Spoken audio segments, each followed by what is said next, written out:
welcome back to my channel. So today I'm going to be bringing you guys my top 10 tips that I believe have helped me be successful in the boutique industry.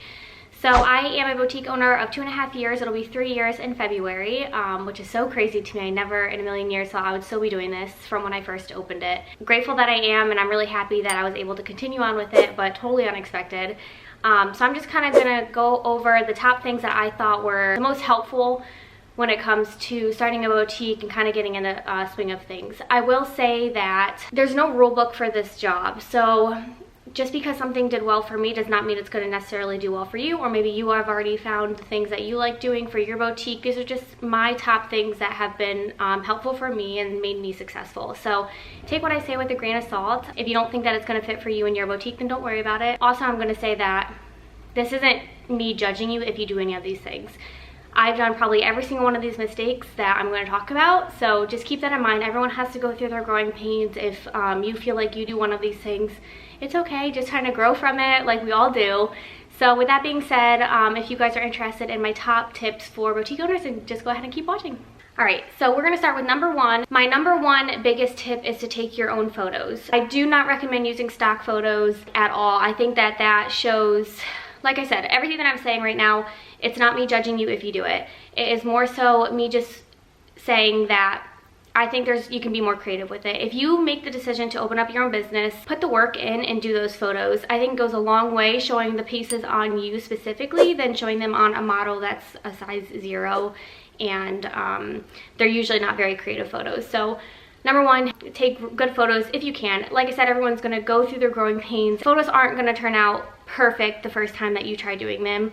I have gone through so many different photo types that I finally found probably in the past 6 months that I've been consistent with.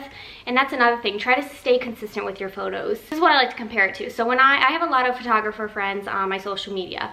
When I'm scrolling and I see a photo that's obviously taken by a photographer, I can right away tell you exactly who that photographer is without even questioning it, because I know their work and I know what their photos look like. And I think that kind of goes the same way with boutiques. So make sure that your photos are pretty consistent with you and your boutique. There are tons of boutiques out there nowadays, and I would just say make sure when the people are scrolling they know it's you without even having to second guess it.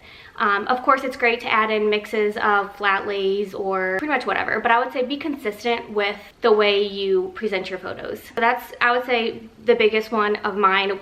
Biggest recommendation would be to take your own photos. Don't use stock photos, be consistent with it. So yeah, I would say that's number one. All right, and so for number two, I'm going to say don't undercharge. So we live in a world right now where there are a lot of boutiques and a lot of them are popping up, and all of the new ones are starting out and selling things for very, very, very inexpensive. Guys, we are not Plato's Closet, we are not Walmart, we are not any of those places. So I will say I love great prices. Everyone does. There's no doubt about that. I'm an under $30 boutique, so I definitely know that I probably undercharge more than I should if other boutiques are looking at me.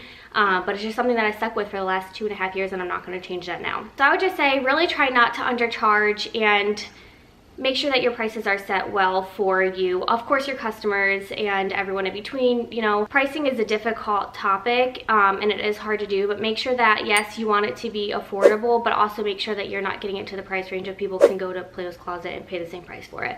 Because you are a boutique, you need to make a living off of this. This is going to be your income, and if you want it to grow and you want it to be something that you can live off of, then make sure you're pricing the prices at a good price. All right, and for number three, I'm going to talk about being unique. So, as I said before, a lot of boutiques, really hard to like stand out and be unique, but I will say just because one boutique does something does not mean that you need to also do it the same way.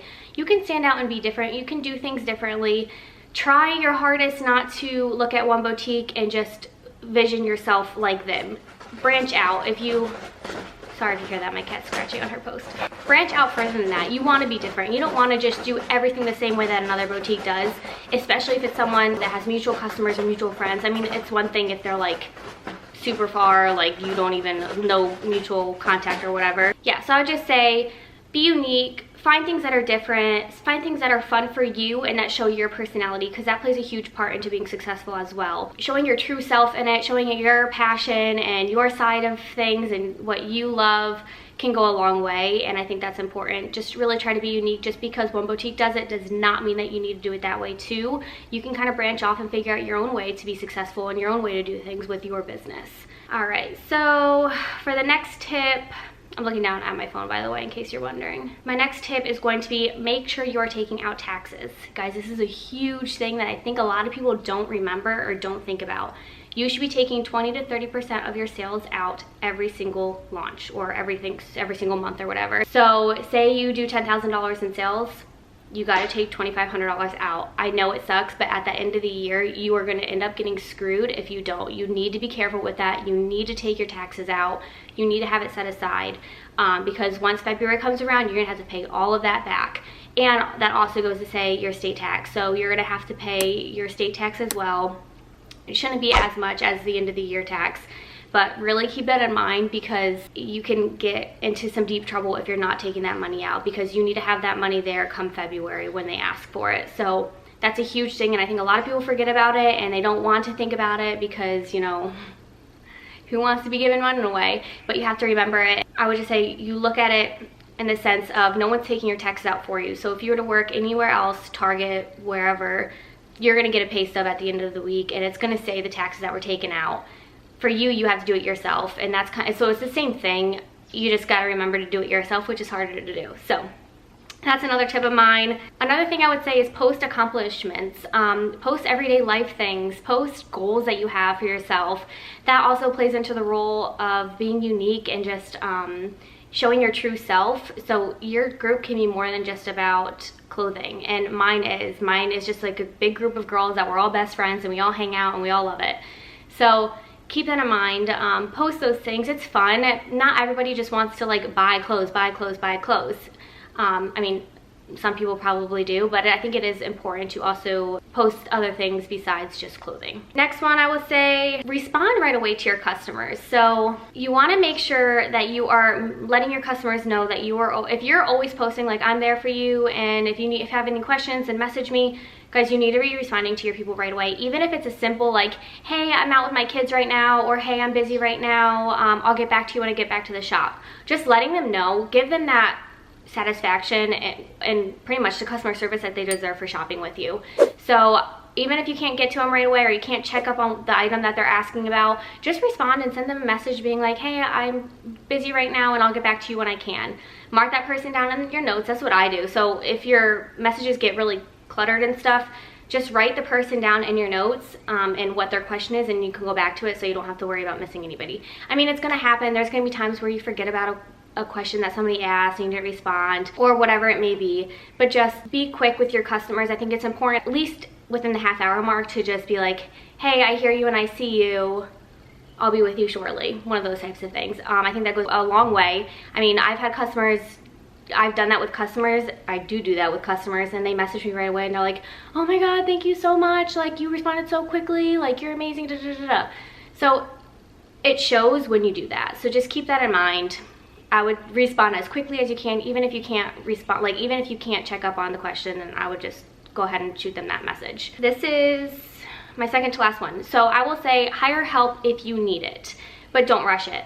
So if you are struggling to get orders out on time and you're struggling to get everything done, guys, just hire help. If you're doing that well, then you can afford having somebody part-time in your business. It took me a long time to realize that. I have one assistant. I still do a great majority of stuff. She does shipping, well, partial shipping. We go in together and do it. If you're struggling to get those orders out and you're getting tired and you're wearing yourself down, hire help. It goes a long way. I would say definitely do that, but don't rush it. If you can still do it on your own, of course you want to save that money and you want to pocket that money when you can. But if not, go ahead and hire help if you can. But only, like I said, if you need it, don't rush it, because then you're kind of getting yourself where you don't need to be putting that money out if you don't need it. You can be pocketing it. So, and my last one, Sounds cliche, but most of all, have fun, you guys. Like, this is your business. You can do it however you want. Be unique, be fun with it. Post whatever you want in your group. Forget what people say about it. If they don't like it, then they can leave the group. Don't worry about those people. They'll weed out on their own. Run your business how you want to run it, and have fun with it, because that will go a long way, and that will definitely make you stand out in the long run. So I hope you guys enjoyed those tips. I hope they're helpful to you. They work to me. Like I said, there's no rule book in this business, so take what I say with a grain of salt. If you want to use it, use it. If you don't, then heck with it. All right, you guys, I will see you in my next video. Bye.